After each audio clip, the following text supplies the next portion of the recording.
seems to happen in the universal faith. So I'm going to ask Jordan Maxwell if he would extrapolate on this because it's quite a fascinating subject. Jordan.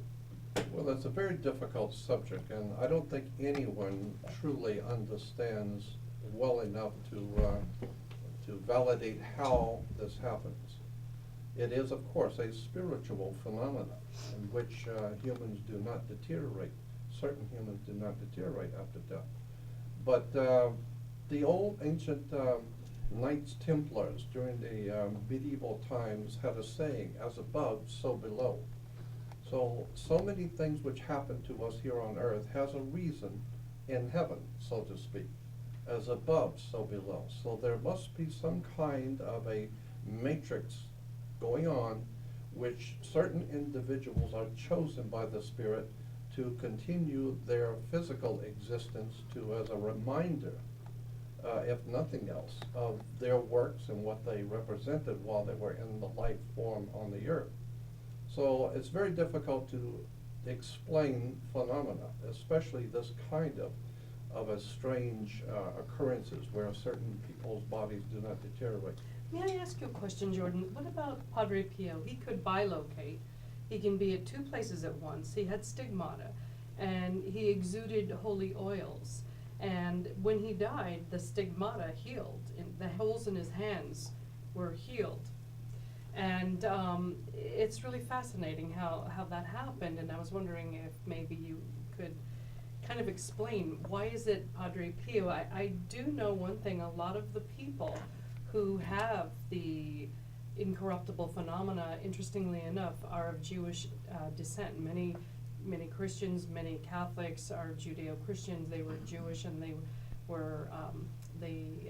became Christian. And it's interesting because the Jews are the chosen people.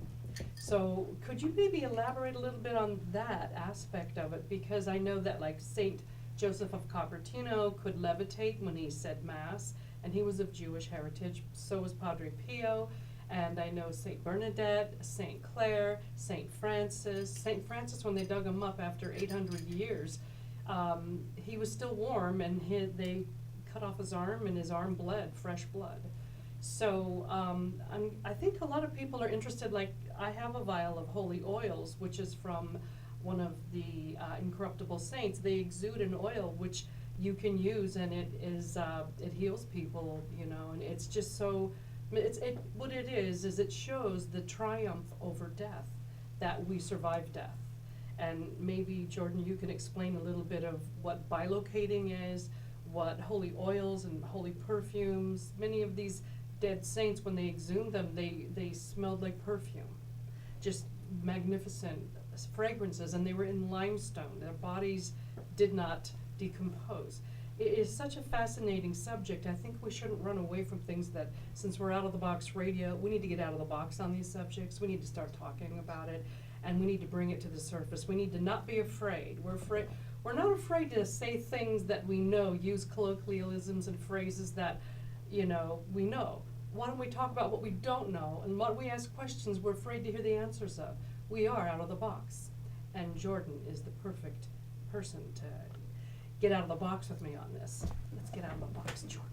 What you're saying reminds me of a quote from Gerald Massey, the famous Egyptologist, who said in one of his books that they are going to find it difficult, those who have accepted the authorities as truth, rather than the truth as the authority. This is too bad that this has happened in the world today, that we have been trained as humans to accept whatever we're given by our masters, who see themselves as our superiors, because we individually are too feeble to understand the greatness of God and all the phenomena in the heavens. While in point of fact, most everything which is taught in Christianity came from the Jewish history, because that's why in the Bible you have two testaments. You'll notice that the Jewish part is called the Old Testament, which implies it was the first one. So much of what we call Judaism today is the foundations for Christianity today.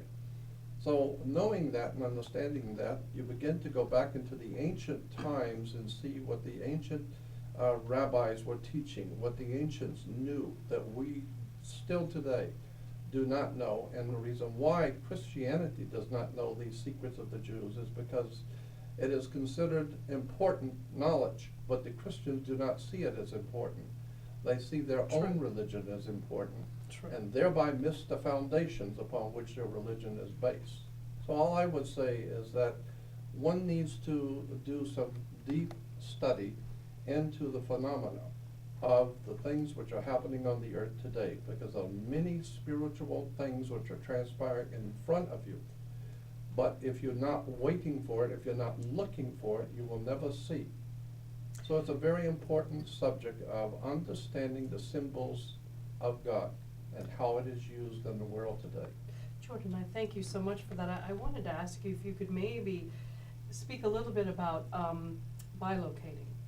I know Padre Pio, he was in jail, and at the same time he was saying Mass. He went to jail because he was so popular that he was put in jail because they were trying to say it was blasphemy, some kind of propaganda, because he was popular. So he went to jail. Most prophets have been in jail. And anyhow, what happened is he was seen saying Mass and in jail at the same time. Can you elaborate on that a little bit? Explain how does that, in linear terms, so our linear, out in the box people might understand our out of the box concept? Well, this is not a phenomena that is only distributed or seen in Christianity. This is a phenomenon that's not only seen in Christianity, but it is seen throughout the world, even in the Hindu tradition. Absolutely. You mentioned, Jordan, the Knights Templar, as above, so below. Doesn't that originate with Hermes Trismegistus or Enoch and the Kabbalion? It's from ancient Egyptian or pre-Egyptian ancient wisdom tradition. And from what I remember, he also is purported to have taught the Sufis, who were behind almost every major ancient wisdom tradition. Can you tell us a little bit about the Sufis? Because I know one of my teachers was a Sufi, and he also could bilocate. Was he incorrupt when he died? And did He's still alive. Is he? He hasn't died yet? No. Okay. One of the most beautiful forms of mystical music in the world is Sufi. Absolutely. Absolutely, astoundingly spiritual. Amazing. And otherworldly, and you cannot listen to their music without having a profound connection to the divine and to the spirit world. So I have the highest of respect for the Sufi, for their music and for their spirituality. Having said that, there are many different musical presentations. The Christians and the Jews and the Islamic world have beautiful music. I believe it is because God created the universe with vibrations. So, I mean, even the scientific aspect of creation says that all matter is vibrating matter. So I think that harmonics, vibration, is the basis for our creation in the universe. So I have as I said, I have the highest of respect for spirituality and for the presence of spirituality in music, along with our philosophies of the different Native Americans. As I said before, the ancient peoples all understood the things which we today have lost. Yes. We've lost our way spiritually. We have become church-anity. We have become religion, not spiritual. Is there any hope for us to become more spiritually enlightened? On an individual basis only.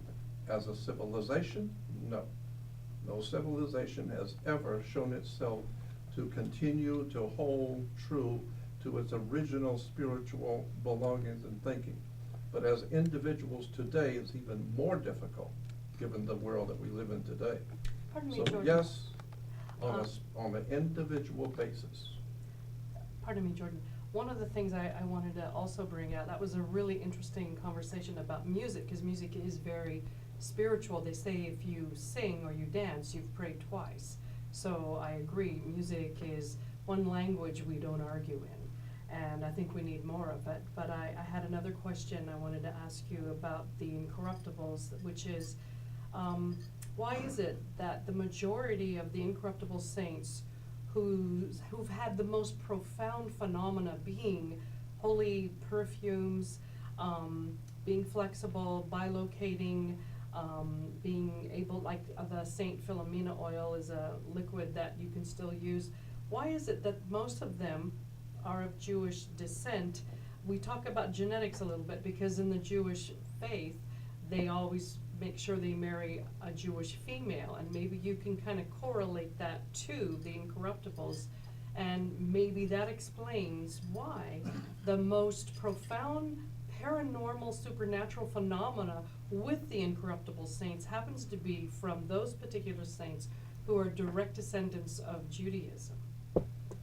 Well, it is true. The Jewish influence on Western civilization, if not on the entire world, but especially thinking today in Western civilization, is quite literally based on the old ancient Jewish understandings of scripture, of law, of commerce, etc. So for most Christians who are not aware that the Jewish system, which goes back thousands of years, impacts our everyday life in so many ways, so many terms that we use, so many slang words that we use, can be traced back to the Old Testament Hebrews, and so many concepts, even in our governments today, are based on the old ancient Hebrew concepts of government, commerce, law, social arrangements, etc.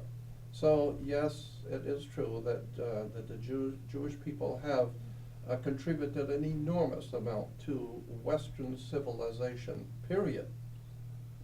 Most of the scientists during the age of the Renaissance in Europe were Jewish, which I have always, as a Christian, I have always admired the concept of the Jewish mind, which is open to read everything, understand everything, and be able to look and research anything and everything. It's a very difficult thing to do, to try and explain things to Christians who have a closed mind. Thank you, because I go both to temple and to the Catholic Church, and I was traumatized in the Catholic Church, Vatican II, because I look Jewish, and because of the fact that I, am Jewish, but at the same time, when I came out of there, when I went back into the temple, I found there was joy, there was happiness, there was dancing, and I went, let's bring all that together. This is a very out-of-the-box concept, and I want to bring another very out-of-the-box concept, which I don't think it's very inappropriate to ask, but going back to Abraham and Sarah, and Sarah didn't believe at her age 90 she could have children, and if it had been that Sarah didn't ask her handservant to have a child out of lack of faith with her husband, how would the world be today if that hadn't happened? Well, you're asking for a subjective opinion, but I think that has opened up a can of worms which we are now experiencing all over the earth. The discordant energies between the Jewish people of the world and the Islamic or Arabic peoples of the world.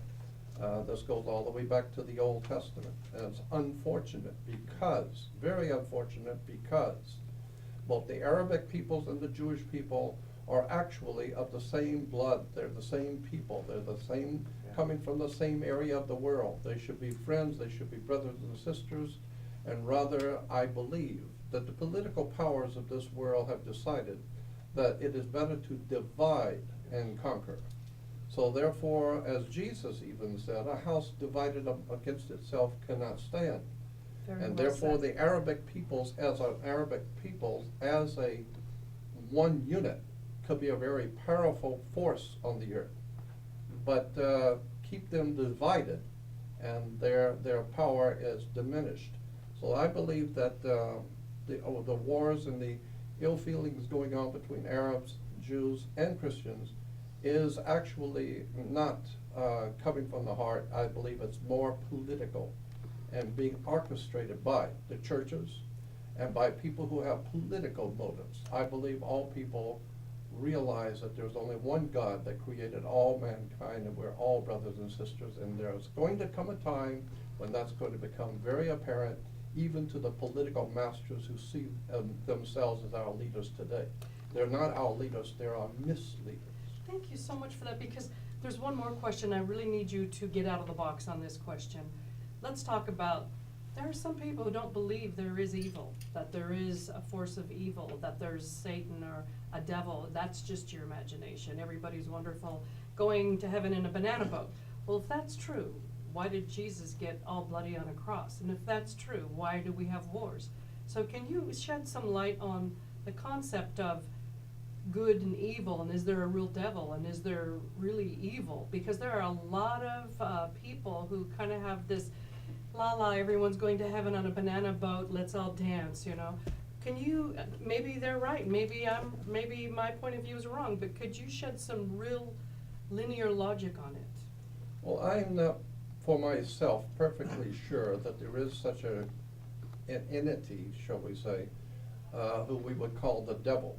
The fact that there is presence of evil all over the world is overwhelmingly obvious. What's the origin of evil? However, keep this in mind, that if you take the letter E, the letter D, and put it in front of the word evil, it becomes devil. Ah.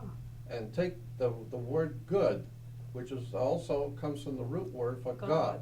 So take an O out of good, becomes God. God is good, devil is evil. These are philosophical concepts, but there's no doubt that there is a legitimate basis to these spiritual concepts.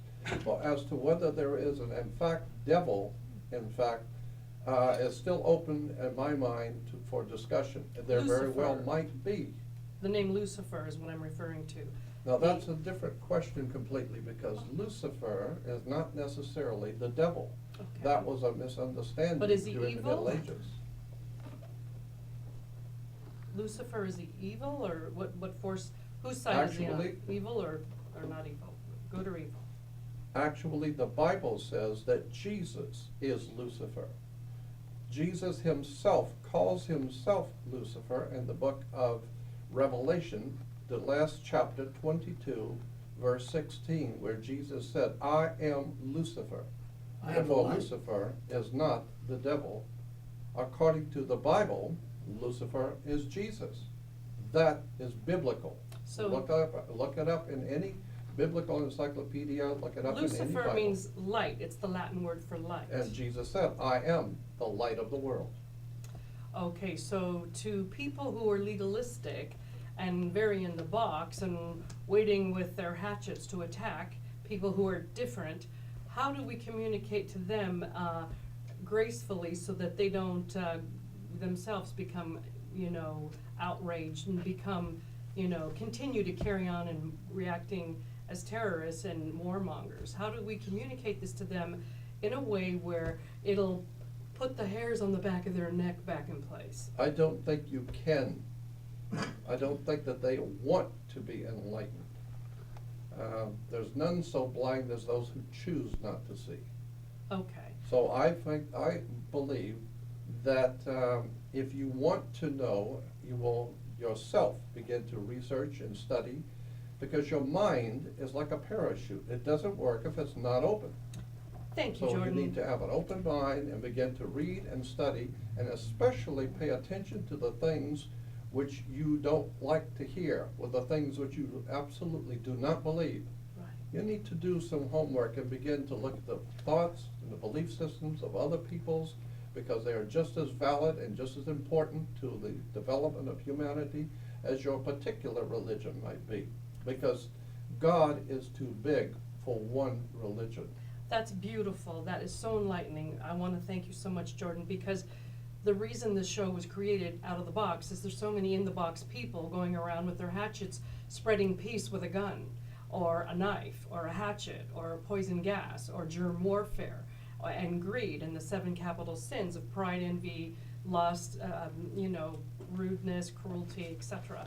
I just want to say this has just been absolutely a pleasure, and thank you so much. I just want to say that this has just been wonderful, and to add to the amazingness of the show, the privilege of being in Out of the Box Radio, is we have 2 UFO crashes. And one was in New Mexico, yes, it was like a Roswell, if you ask that. And Dr. Roger Leir will be discussing that. But I want to thank Jordan Maxwell. We are privileged to have a man who's given his life to telling the truth, and you won't find it anywhere. Because you have to read between the lines, and like he said, the dotted line, because the truth is in between all of that, the dotted line, the lines, and the words. And I think it would be wonderful if we could maybe follow some of the advice that he has said. I thank you so much, Jordan. Thank you, audience.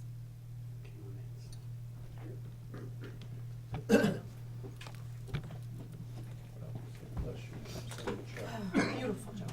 Nice job. Beautiful, See you in bravo. take two.